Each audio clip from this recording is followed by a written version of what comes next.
Avec l'immobilier, on doit gagner quand même pas mal d'argent. Je vais taper acheter un bien immobilier sur YouTube. Waouh, j'ai plein de conseils pour bien acheter, c'est cool. Ils sont gentils tous ces gens. Bon, en vrai je suis pas dupe, et je sais très bien que le marché de l'immobilier sur internet est très florissant. On retrouve à boire et à manger. Tout et n'importe quoi. Et surtout, beaucoup de clones. C'est un sujet très intéressant et très représentatif de ce que j'appelle le marketing de clones. Reproduire des stratégies qui semblent fonctionner chez la concurrence à laquelle l'on ne souhaite pas ressembler. Le marché est tracté par des leaders qui sont eux très identifiables. Malheureusement, les personnes qui se lancent dans ce secteur pensent qu'en reproduisant ce qu'ils voient, cela va fonctionner. Comme dirait Orelsan, mauvaise idée. L'immobilier sur internet devient donc un marché très saturé. Est-il donc possible d'y réussir, de se créer son segment de marché afin de pouvoir vendre ses prestations? En voilà une question qu'elle est bonne. Dans cette analyse, on va se pencher en détail sur l'immobilier sur internet. Pourquoi c'est un marché qui est très intéressant avec beaucoup d'opportunités? Qui sont les leaders du marché et pourquoi ils le sont? Comment faire sa place sur un marché saturé? Mais en tout premier lieu, la question à se poser c'est: pourquoi les Français ont l'immobilier dans le cœur ou à cœur de réussir dans l'immobilier? Vous êtes sur la chaîne du Disrupteur. Attachez vos ceintures. Avant d'entrer dans le vif du sujet, nous devons comprendre pourquoi l'immobilier tient une place aussi importante auprès des Français. Nous vivons dans une société de consommation où détenir un bien est ancré dans les mœurs. Aujourd'hui, ce sentiment est en train d'évoluer, notamment avec l'économie du partage et les sociétés Blablacar, Uber ou Airbnb, qui le démontrent chaque jour un peu plus. Une bascule s'opère vers un monde qui possède moins, l'essor du minimalisme, pour être plus flexible et plus mobile avec moins de contraintes, le courant des digital nomades. Effectivement, acheter un bien immobilier et le revendre est globalement plus long et plus compliqué que de le louer. Je précise ici que je ne suis pas spécialiste du sujet de l'immobilier et que cette vidéo parlera uniquement des acteurs du marché et de la manière dont le marché a évolué. L'immobilier reste une valeur refuge pour les Français. Certains produits d'épargne ont perdu de leur attractivité avec le temps, alors que la rentabilité de l'immobilier est toujours stable, voire s'améliore. Par les temps de crise, le Français souhaite donc investir dans l'immobilier pour être serein à l'arrivée de sa retraite. Surtout que pour la majeure partie des investissements, c'est un actif qui prend de la valeur. Les retraites sont de plus en plus maigres. Les Français, pour compenser, se constituent une épargne grâce à l'immobilier. De plus, il y a un mythe récurrent en France. Il faut détenir sa résidence principale. Les Français ont tendance à acheter leur résidence principale et ensuite à se tourner vers l'investissement locatif. Mais certains n'hésitent pas à faire le contraire pour posséder un bien qui s'autofinance ou presque. Selon le site notaire.fr, l'immobilier représente 20% du produit international brut français, soit environ 68 milliards d'euros pour l'État. 26% des investissements français, des placements de cette épargne, sont réalisés dans la pierre. En Europe, c'est 15%. Le gouvernement a bien compris l'engouement des Français pour l'immobilier et propose des mesures fiscales pour les inciter à réaliser des placements dans la pierre. Tous ces facteurs mis bout à bout justifient la création d'un marché de conseil en immobilier. Sur cette chaîne YouTube, je décortique les personnes, les entreprises, les mouvements qui ont su créer une image de marque forte et identifiable au premier coup d'œil grâce à un marketing disruptif, innovant et créatif. Dans un monde marketing où la communication se clone à l'infini, il faut tirer son épingle du jeu pour attirer l'attention des clients. Plus les clones se copient, plus ils en perdent leur identité. On ne devient pas une référence sur son marché en copiant les autres acteurs.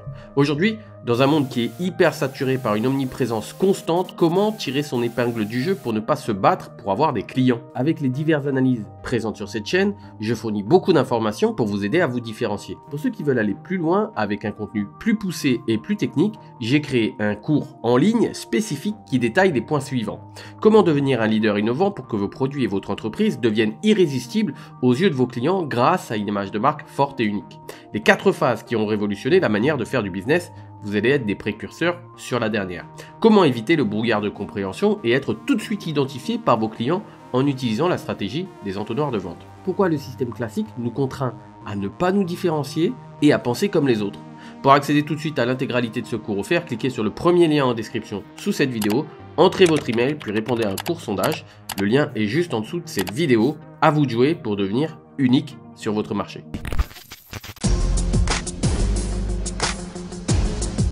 Le contexte, l'idée, la faisabilité, ça représente quoi? Eh bien oui, je vous en parle très souvent dans mes vidéos. Ce sont ces 3 facteurs qui s'entrecroisent et qui amènent à la zone de création. C'est souvent aux intersections de ceux-ci qu'arrive l'idée innovante qui peut disrupter un marché ou en créer un nouveau. Comme on l'a vu juste avant, le contexte est favorable puisque les Français ont un réel engouement pour l'immobilier. L'idée est de créer des produits en ligne qui permettent de conseiller des clients pour leurs investissements dans la pierre. La faisabilité, c'est la possibilité de pouvoir le faire grâce à Internet et surtout YouTube. En tapant investir en immobilier dans la barre de recherche, on tombe sur des centaines de vidéos de coachs immobiliers. Le marché est très important. Mais ce ne fut pas toujours le cas. Il y a encore quelques années, il y avait assez peu de personnes qui parlaient d'enrichissement grâce à l'immobilier. Les premiers qui ont cru en ce marché sont les premiers à en avoir récolté les fruits. D'où l'importance d'innover. La vraie plus-value à faire se situe à ce moment précis. Lorsque le marché est encombré, le gâteau est divisé et donc le bénéfice est moins important. On en reparlera en détail par la suite. Ce qu'on va voir maintenant, c'est l'évolution de différents courants qui sont nés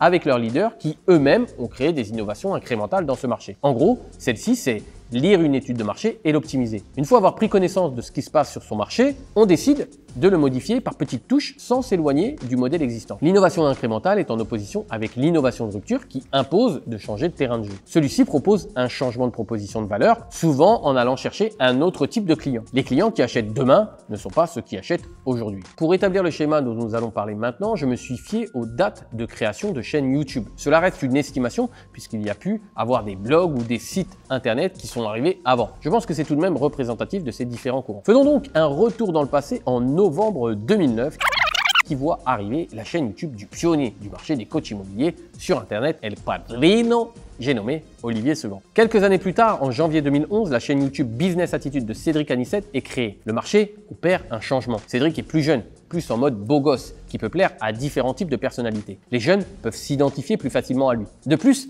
il opère une innovation incrémentale en ouvrant son champ d'horizon. Il ne parle plus uniquement d'immobilier, mais plutôt de divers moyens de s'enrichir qu'il appelle piliers d'enrichissement. Alors je pense que je pourrais faire une vidéo entière sur Cédric Anissette, tellement il a compris l'importance de se différencier, notamment avec le storytelling et le personal branding, deux pierres indispensables à la construction d'une image de marque. Écrivez-moi en commentaire juste en dessous si vous pensez qu'une étude de cas du business de Cédric Anissette serait intéressante. Cédric, c'est un petit peu le docteur généraliste. Il parle beaucoup d'immobilier, mais il a un pied dans divers secteurs. En octobre 2013, arrive la chaîne d'Hassan, le pro de l'IMO. Si Hassan est un leader du marché, c'est parce qu'il incarne quelque chose qui n'a pas été approfondi par ses prédécesseurs. Il est beaucoup plus réaliste dans le concret et la difficulté, ce qui attire encore un autre type du public. Avec ces trois premiers personnages, nous avons trois courants qui sont représentatifs de leurs leaders et qui correspondent à l'ancienne version du marché. Alors pourquoi ancienne, vous allez me dire? Parce que les deux suivants ont su et ont pu profiter de l'expérience des trois premiers. Comme j'ai dit précédemment, ils ont sûrement fait un état des lieux du marché pour créer des offres différentes. En septembre 2016 arrive la chaîne de Yann Darwin. Yann comprend très vite la puissance de YouTube et devient une machine de travail à publier. Il alimente très régulièrement sa chaîne pour inonder le marché. C'est un gros bosseur. Je dirais même plus encore aujourd'hui puisqu'il m'est arrivé de voir 2 vidéos d'1 heure par semaine sur sa chaîne. Voilà le taf qu'il produit. Et ce ne sont pas des vidéos qui manquent de fond. De plus, Yann possède une qualité évidente. C'est son sens de l'innovation. Il l'a prouvé avec l'émission Les Investisseurs Rentables qui est une sorte de documentaire consacré à l'immobilier. C'est du format télé adapté à YouTube. Yann est à mon avis celui qui soigne le plus les 3 éléments essentiels à une bonne image de marque. Le fond, la forme, le style. Le fond, c'est travailler son sujet. La forme, c'est mettre en valeur le fond. Le style, c'est faire en sorte que le tout soit reconnaissable au premier coup d'œil. Dernièrement, il a fait une sorte de talk show avec divers intervenants pour approfondir le sujet de l'immobilier. L'émission était en direct et a duré plus de 3h30. En juillet 2017, arrive la chaîne de Christopher Wangen. Bon, afin d'être le plus transparent possible avec vous, c'est le seul que je ne connais pas personnellement. Christopher a inondé YouTube avec la publicité. C'est très simple. Lorsque je n'avais pas encore YouTube Premium, dès que je regardais une vidéo, je tombais sur une pub de Christopher. Christopher, c'est un peu le gendre idéal. Et d'ailleurs, vous remarquerez que c'est le seul des 5 qui a des cheveux. Est-ce que c'est un signe ?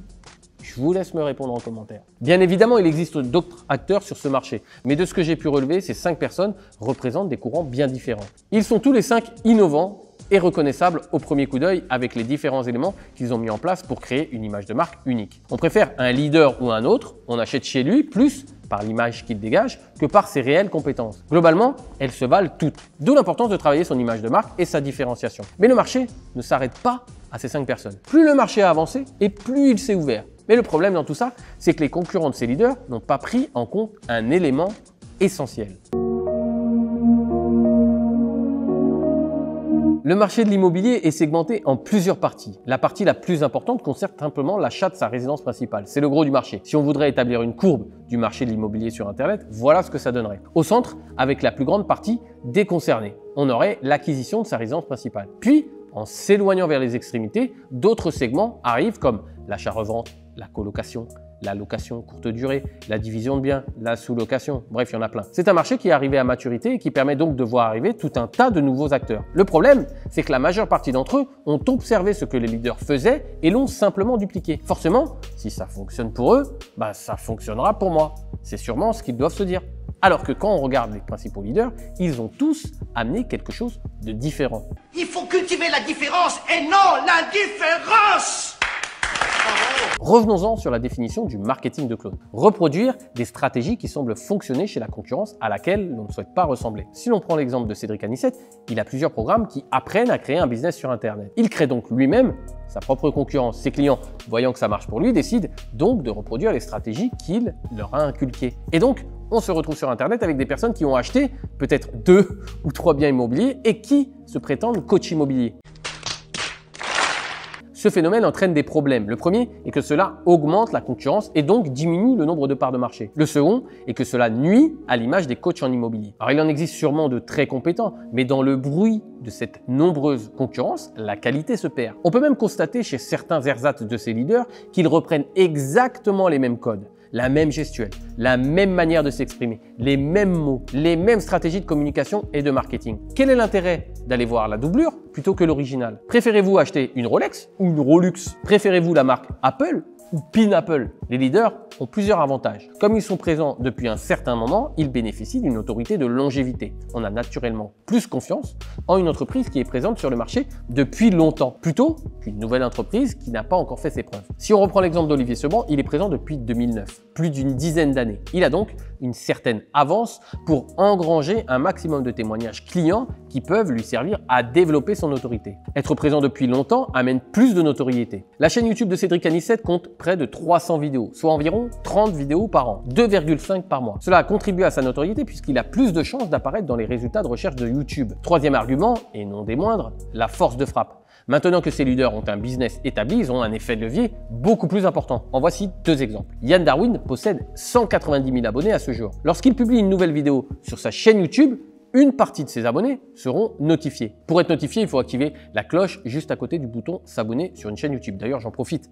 pour faire un appel d'action. Si vous ne l'avez pas encore fait, cliquez sur cette cloche, c'est le meilleur moyen de soutenir mon travail. Au passage, lâcher un petit pouce et un commentaire, c'est toujours utile pour le référencement de cette vidéo. Si je prends les statistiques de ma chaîne YouTube, 13,9% des abonnés sont notifiés. On va appliquer ce pourcentage à la chaîne de Yann. 13,9% de 190 000 abonnés, ça fait 26 410 personnes notifiées. Évidemment, sur ce nombre de personnes notifiées, elles ne vont pas toutes regarder la vidéo, mais cela peut donner un bon indicateur. Ce ne sera certainement pas la même force de frappe pour une chaîne YouTube d'un coach immobilier qui vient de commencer et qui a assez peu d'audience, assez peu d'abonnés. Cette force de frappe peut aussi être représentée par la publicité qu'on peut se payer grâce à l'activité de son business. Christopher Wangen l'a très bien compris en arrosant de publicité YouTube. Cela a eu 3 effets. 1. Augmenter son nombre de clients. 2. Augmenter sa notoriété. Et 3. Augmenter par effet de levier son nombre d'abonnés YouTube. Bon, ok.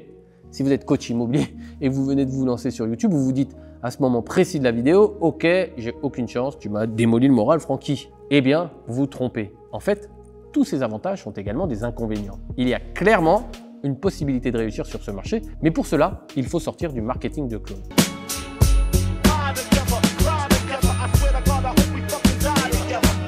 Mercedes est une des marques leaders sur le marché de l'automobile. C'est une entreprise historique avec un mythe, une histoire, qui lui ont permis d'atteindre des standards de luxe à travers le monde. Durant plusieurs dizaines d'années, elle fut la première marque de luxe automobile importée aux États-Unis. Mais aujourd'hui, ce n'est plus le cas. Une marque l'a détrônée. En utilisant la Mercedes Classe E comme modèle de référence, Toyota s'est évertué à dépasser de façon significative et perceptible tous les critères objectifs de la qualité automobile de ce modèle. La sécurité, la fiabilité, la durabilité, le confort, le poids, la vitesse, le silence, la consommation économe, la recyclabilité. Tout a été étudié pour que la branche haut de gamme de Toyota, Lexus, dépasse en qualité Mercedes. Aujourd'hui, Lexus est désormais en volume la première marque de luxe automobile importée aux États-Unis. Quelques années auparavant, personne n'aurait misé un seul dollar sur la marque japonaise en pensant que celle-ci s'imposerait face au leader Mercedes. Ce qui est intéressant d'observer également, c'est qu'au Japon, Mercedes reste devant Lexus. Les Japonais préfèrent la marque allemande qui dégage une marque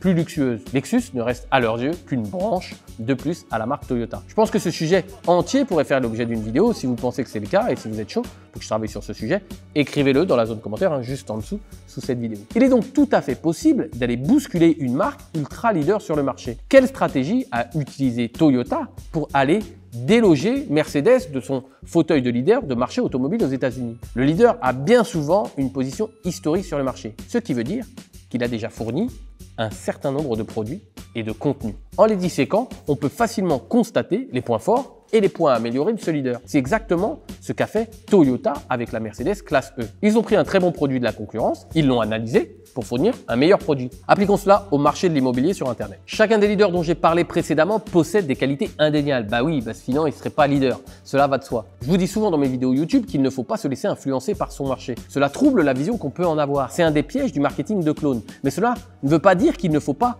l'observer de temps en temps. Ici, il nous faut donc observer en détail le marché de l'immobilier sur Internet pour en déterminer les acteurs principaux, voir ce qu'ils font de bien et de moins bien. On peut également ajouter dans le tableau de l'étude de marché à réaliser une colonne qui indiquerait ce que vous ne voulez vraiment pas faire comme les autres, pas faire comme les leaders, même si ils le font très bien. Cela permettra de vous positionner, ou à contrario, ce qu'ils font déjà de très bien et que vous voulez faire également. Ainsi qu'une autre colonne indiquant ce qu'ils font de moins bien et que vous pouvez faire de mieux. Prenons deux exemples concrets avec Cédric Anissette et Yann Darwin. Cédric est un professionnel du personal branding et du storytelling, peut-être même le meilleur du marché. A l'inverse, ses contenus manquent de professionnalisme. Pour ça, il suffit juste de jeter un coup d'œil à ses dernières vidéos pour se rendre compte qu'il ne se prend pas trop la tête sur le fond ainsi que la forme. A l'inverse, on sent chez Yann Darwin une réelle volonté de mêler le fond et la forme. Ses vidéos sont très structurées et apportent beaucoup d'informations. Mais il a tendance à diversifier énormément ses contenus. D'ailleurs, à ce jour, il parle plus de marché boursier, de crypto-monnaie, plutôt que d'immobilier. Il s'est éloigné du cœur de sa chaîne. Bien évidemment, ceci n'est pas un jugement de valeur et en aucun cas une attaque envers ces chaînes puisque on ne peut que constater le travail de qualité qu'ils ont fourni. D'ailleurs, je mettrai bien évidemment les chaînes de ces 5 leaders en description de ma vidéo YouTube si vous voulez aller voir de plus près ce qu'ils proposent. En reprenant ces divers points, il est tout à fait possible de prendre une part du marché. En allant au milieu de ce que je viens de citer, concernant la qualité et les défauts de Cédric et de Yann, il serait intéressant de développer un contenu à haute valeur ajoutée uniquement sur l'immobilier. Et quand je parle de contenu à haute valeur ajoutée, je parle bien évidemment d'un contenu qui mêle le fond et la forme. N'oubliez pas, le fond, c'est travailler son sujet de manière à apporter des éléments nouveaux au sujet tout en les étayant de fait. La forme, c'est mettre en valeur le fond, avoir une équipe de réalisation qui produit de belles vidéos par exemple. À cela, on peut y ajouter le style qui fait en sorte que tout soit reconnaissable au premier coup d'œil. Par exemple, pour ma chaîne YouTube, des vidéos en fond noir où je suis habillé toujours pareil, complétés par des textes sobres en blanc pour appuyer mes propos. C'est mon style. Mon signe distinctif. Kobe Bryant était un des joueurs de basket le plus talentueux de la NBA. Il a atteint un haut niveau grâce à son obsessivité. Il a fait un simple calcul de mathématiques. En se levant plus tôt et en se couchant plus tard que les autres joueurs, il accumulait des heures d'entraînement. En faisant ça au fur et à mesure, il prenait une avance impossible à rattraper. Il creusait l'écart en s'entraînant plus que les autres. En maintenant un tel rythme et surtout en le faisant durer, même si la concurrence se mettait à réaliser le même processus, il ne serait pas possible de vous rattraper. Si vous voulez être le meilleur, vous devez pratiquer le plus possible et de la meilleure manière possible. Vous voulez être présent sur YouTube? Votre concurrent produit une vidéo tous les 15 jours? Faites en sorte de produire une vidéo par semaine de meilleure qualité que lui. Au bout d'un certain temps, les courbes finiront par se croiser. C'est juste mathématique. Le marché de l'immobilier sur Internet a évolué pour arriver aujourd'hui à maturité. Alors qu'il y avait assez peu d'acteurs sur le marché il y a quelques années, aujourd'hui, on retrouve pléthore d'offres très similaires dans le contenu et dans le contenant. Plusieurs leaders ont émergé de ce marché et cela peut compliquer l'arrivée de nouveaux acteurs ou pas. Tout dépend de la manière dont vous souhaitez attaquer le marché. Quand tout le monde fait la même chose, c'est qu'il est temps de changer les choses. Malheureusement, aujourd'hui, je vois énormément de clones de chaque leader. En quelques phrases, quelques prises de vue, je vois de quelle école il est issu. Et pour tout vous avouer, certaines fois, je m'amuse à dire que ces leaders ont des fils cachés. On ne peut nier une filiation dans la manière de faire de ces clones. Malheureusement, on ne devient pas leader de son marché en imitant les autres. Comme disait le général de Gaulle, l'important n'est pas de sortir de Polytechnique, mais de sortir de l'ordinaire. Il est évident que copier ce qui existe déjà est beaucoup plus facile que de créer quelque chose qui n'existe pas. À défaut de comprendre les codes, beaucoup les copient. Et c'est en ne faisant pas comme les autres qu'on devient encore plus soi-même. Cela prend du temps Il faut du temps pour créer une image de marque qui permet de vous différencier et de vous reconnaître au premier coup d'œil. Le temps permet de récolter les fruits de votre endurance. Chacun des leaders dont j'ai parlé auparavant a une image de marque très différente des autres. Qu'on les apprécie ou non, il est très facile de les identifier et il est indéniable qu'ils ont fourni beaucoup de travail. Prenez le temps d'analyser votre marché pour savoir où vous voulez aller, ce que vous voulez faire comme la concurrence, ce que vous voulez faire mieux que la concurrence et ce que vous ne voulez pas faire comme la concurrence. Kobe Bryant a montré l'exemple. Si vous produisez tous les jours plus de travail avec plus de qualité que votre concurrence, mathématiquement, vous arriverez dans un premier temps à vous créer votre segment de marché, voire même à devenir un leader de celui-ci. Aujourd'hui, dans le marché immobilier, sur Internet, il y a une certitude. Il ne faut pas devenir l'énième copie d'une copie, sinon vous vous transformerez en photocopieur.